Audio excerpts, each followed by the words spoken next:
What happens when a reclusive man rescues a dying dog no one else would touch? He thought he was saving a life, but what happened next shook his entire town, and the world watched in disbelief. I wasn't trying to be some damn hero. I just wanted to take the trash out and maybe enjoy 5 minutes of peace before the mosquitoes got me. But peace didn't show up that day. What showed up instead? A dog. And not just any dog. This one looked like it had gone 10 rounds with a hornet nest and lost. His head was swollen. I'm talking grapefruit on both sides of the skull swollen. Skin stretched, eyes barely open, ears sagging like he was melting right off the planet. He was limping toward my shed like he had business with me personally. Like I owed him something. Now I live out in the woods for a reason.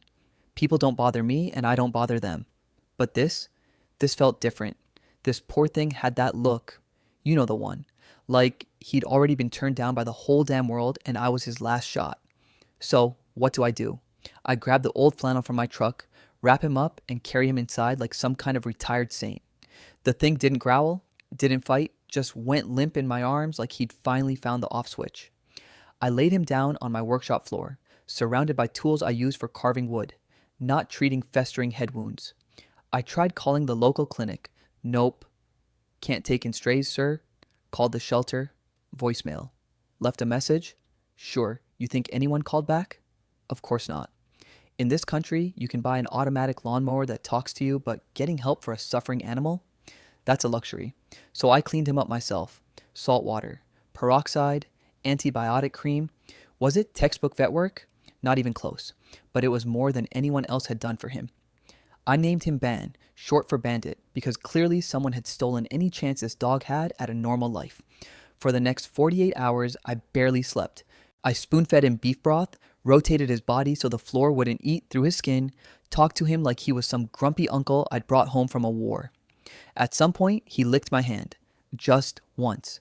But it hit me harder than a brick through a windshield. By day 4, I'd been noticed. Mornings in this town are quiet until someone spots something worth whispering about. Melissa from next door, the kind who wears yoga pants but never does yoga, dropped by. She peeked into my shed like she was hunting raccoons. "What is that smell?" she asked. "That's what hope smells like," I snapped, "mixed with pus and old plywood." She gagged, naturally, but didn't leave. She came back 10 minutes later with a hot towel, 2 cans of soup, and something that might have been empathy, though with her it's hard to tell. We worked on Ban together that night. I wrapped the bandages. She distracted him with soft words and warm broth. For the first time in years, my house wasn't silent. And for once, I didn't hate it. That evening, Ban stood up. His legs shook like twigs in a storm, but damn it, he stood. I nearly cried, and I haven't cried since my dad's funeral in 1983. And just when I thought we caught a break, I heard it. A snap of branches just outside the tree line. I froze. Melissa went quiet. Ban's ears twitched. Something, or someone, was watching us. And whatever it wasn't friendly. What happened next changed everything. You don't want to miss how this story unfolds, because the worst was still ahead. You ever get that feeling, that gut-deep itch that tells you something isn't right? That's what crawled down my spine that night. After I heard that snap in the woods, I waited. Ban stood there like a statue, head low, ears twitching. Melissa stopped stirring the broth.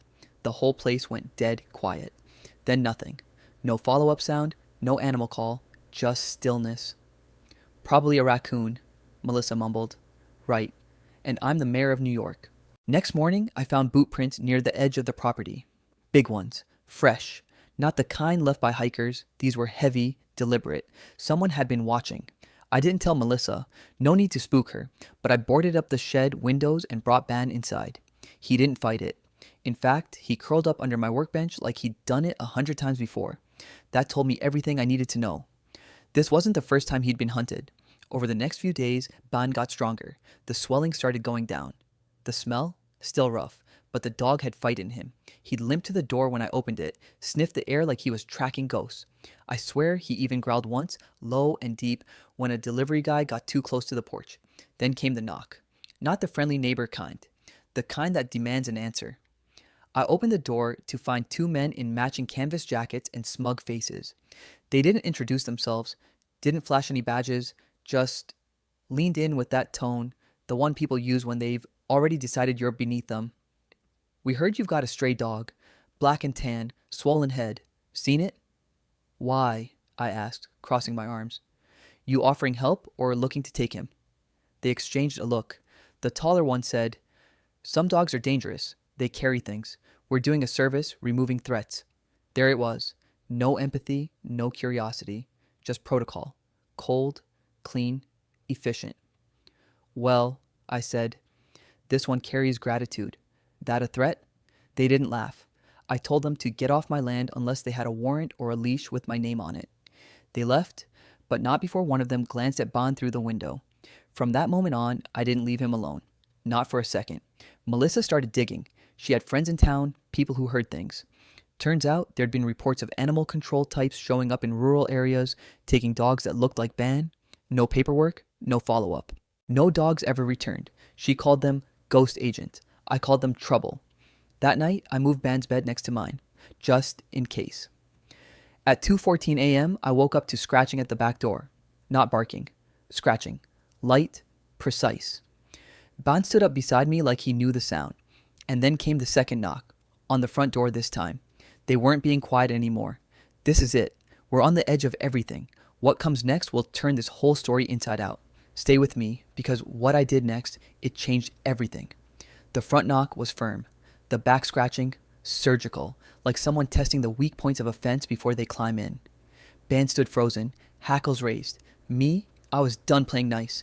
I grabbed my flashlight and an old hiking stick. Not exactly a weapon, but it would do if things got ugly.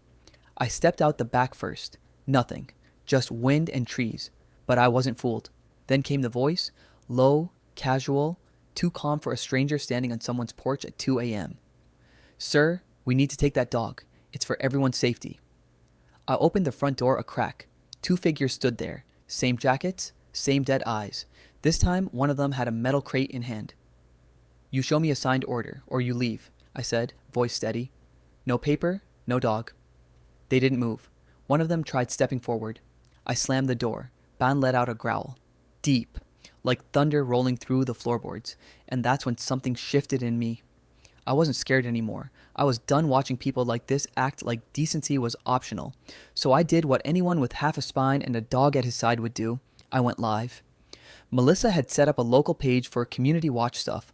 I pulled out my phone, opened the camera, and started recording. These men, I said to the lens, want to take my dog. No ID, no badge, no vet involved, just a crate and some vague talk about public safety. This is Ban. He was dumped in the woods, head swollen from an untreated abscess. I saved his life, and now they want to finish the job someone else started. And guess what? People were watching. Comments started flooding in. Locals, strangers, animal advocates. One woman messaged me from 3 states over. She ran a rescue and had seen this pattern before. Word spread like fire on dry grass. In less than 20 minutes, the sheriff showed up. Now, he wasn't exactly a fan of mine. Long story involving a fallen tree and a no permit situation. But credit where it's due, he stepped in, demanded IDs, demanded a warrant. Turned out, the 2 guys were from a private pest control firm subcontracted by a company concerned about invasive species. Let that sit for a second. A dog with a swollen head labeled invasive. Sheriff told them to leave. They didn't argue. Not because they respected the law, but because they knew cameras were rolling. And in the age of the internet, reputation's harder to fix than broken glass. Once they left, I stood there, breathing like I'd just run a marathon uphill. Ban sat beside me, tongue out, tail tapping once. Just once. That was all it took. I knelt down, scratched behind his ear, and whispered, "We're not going anywhere." Within a week, Ban's story was everywhere. News outlets ran it. Animal clinics offered to help. Donations poured in, enough to build an actual shelter behind my house. Melissa helped set it up. A dozen other animals were rescued in the months that followed. But Ban, he stayed with me. He still had a scar on his head. You could see where the fur never fully grew back. But to me, that scar wasn't a flaw. It was proof that he survived what should have broken him. Same as me.